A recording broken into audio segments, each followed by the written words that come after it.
permettrai jamais de faire ça avec une race qui est domestiquée, qui n'a pas dans son génome ces côtés féroces et cette rusticité. Je me permettrai pas de le faire parce que je pourrais pas mourir dans une glace.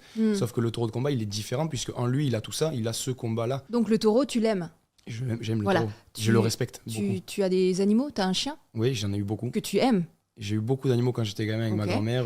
Est-ce que de la même manière, est-ce que ton chien, parce que tu l'aimes et pour le glorifier, tu pourrais le transpercer pour la gloire? Pas du tout. Pourquoi?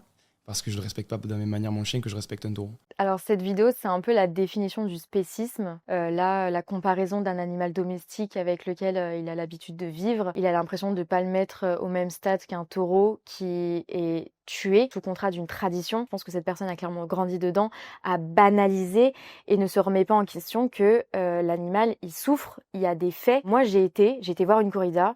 J'ai été contactée par une association qui s'appelle l'association Callback. J'ai vu la corrida avec des taureaux adultes, j'ai vu la tauria sans picador. Donc la corrida sans picador, c'est avec les bébés, c'est avec les taurillons, c'est ceux qui ont 2-3 ans. Je les ai vus hurler de douleur, j'ai vu les gens applaudir et je me suis dit, qu'est-ce que je fais là aujourd'hui, en 2025, avoir ce genre de choses? Ça va encore plus loin parce que là, c'est vraiment sous une forme de tradition de faire du mal à un animal que après on se dit, pour rentabiliser, on va le manger. L'animal, c'est que ça soit un animal domestique, un animal sauvage, il a des besoins, il a des sentiments, on l'a prouvé scientifiquement. Un taureau, il souffre et c'est barbare. La corrida, c'est juste barbare et ça doit juste clairement disparaître.